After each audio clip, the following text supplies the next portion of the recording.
बहुत जल्द एक ऐसा व्यक्ति इस शहर में कदम रखने वाला था कि जिनका नाम सुनकर आज भी लोग भानगढ़ की कहानी याद करते हैं। वह व्यक्ति कौन था, उसकी मुलाकात राजकुमारी रत्नावती के साथ कैसे हुई और क्यों उसकी एक इच्छा ने पूरे शहर का भविष्य बदल दिया, यह जानेंगे भानगढ़ के रहस्य पार्ट 2 में। पिछले भाग में हमने जाना था कि कैसे भानगढ़ एक छोटे से नगर से असमृद्ध राज बना। हमने उस साधु की कथा सुनी थी जिसकी एक शर्त ने पूरे नगर के भविष्य को रहस्य में बदल दिया।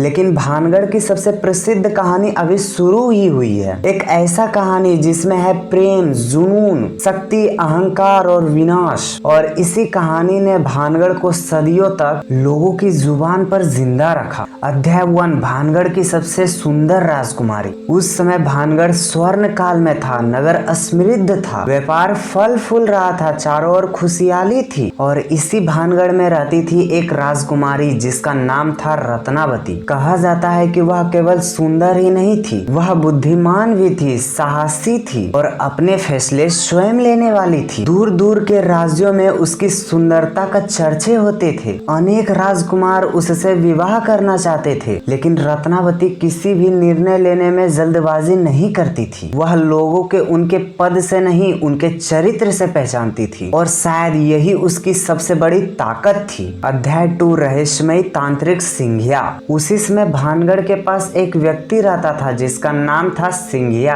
कुछ लोग उसे तांत्रिक कहते थे, कुछ जादूगर और कुछ लोग उससे भय खाते थे। उसके बारे में तरह तरह की कहानियां प्रचलित थी। कोई कहता था कि उसके पास अद्भुत शक्तियां हैं, तो कोई कहता था कि वह लोगों के अंधविश्वास का लाभ उठाता है। लेकिन एक बात पर सब सहमत थे, सिंघिया साधारण व्यक्ति नहीं था। और एक दिन उसकी नजर राजकुमारी रत्नावती पर पड़ी। अध्याय 3, प्रेम या जुनून। शुरुआत में सिंघिया केवल राजकुमारी को दूर से देखा करता था, फिर उसके बारे में जानना शुरू किया। धीरे धीरे उसकी रुचि बढ़ती गई और देखते ही देखते वह रुचि एक जुनून में बदल गई। यही प्रेम और जुनून के बीच अंतर दिखाई देता है। प्रेम सम्मान देता है, लेकिन जुनून अधिकार चाहता है। सिंघिया अब रत्नावती को केवल पसंद नहीं करता था, वह उसे हर हाल में पाना चाहता था, चाहे उसके लिए उसको कुछ भी करना पड़े। अध्याय 4, बाजार का वह दिन। एक दिन राजकुमारी अपने सहेलियों के साथ बाजार गई। यह कोई असामान्य बात नहीं थी। राजघरानों की महिलाएं भी समय समय पर बाजार जाया करती थी। बाजार में चहल पहल थी, व्यापारी अपने दुकानें सजाए बैठे थे,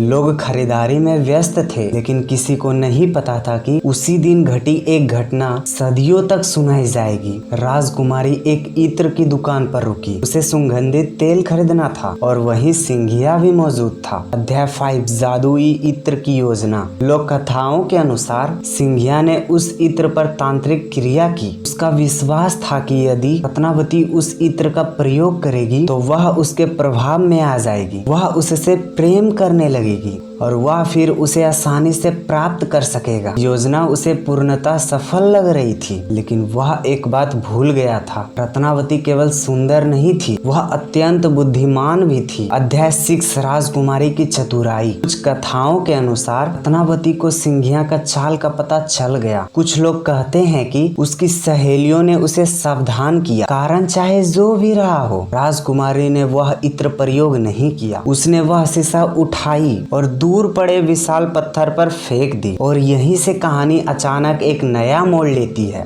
लोक कथाओं कहती है कि जैसे ही इत्र पत्थर से टकराया, वह पत्थर स्वयं लुढ़कने लगा और सीधा सिंघिया की ओर बढ़ गया। अध्याय 7, मौत से पहले दिया गया श्राप। सिंघिया बचने की कोशिश करता रहा, लेकिन वह सफल नहीं हुआ। विशाल पत्थर ने उसे कुचल दिया और मृत्यु से पहले उसने एक श्राप दिया, एक ऐसा श्राप जिसे आज भी लोग याद करते हैं। उसने कहा, भानगढ़ नष्ट हो जाएगा, यह नगर कभी सुख नहीं देख पाएगा, यहाँ विनाश आएगा। और यहीं से शुरू होती है भानगढ़ के सबसे बड़े रहस्य की कहानी। अध्याय 8, युद्ध और विनाश। समय बीतता गया, फिर भानगढ़ पर हमले हुए, युद्ध हुए, लोग मारे गए, परिवार बिखर गए, नगर कमजोर पड़ने लगा, व्यापार घटने लगे, जनसंख्या कम होने लगी। धीरे धीरे यह कभी असमृद्ध होने वाला नगर वीरान हो गया। लोगों को सिंघिया का श्राप याद आने लगा, उन्हें लगने लगा कि शायद सब उसी का प्रभाव है। अध्याय 9, उजड़ता हुआ भानगढ़।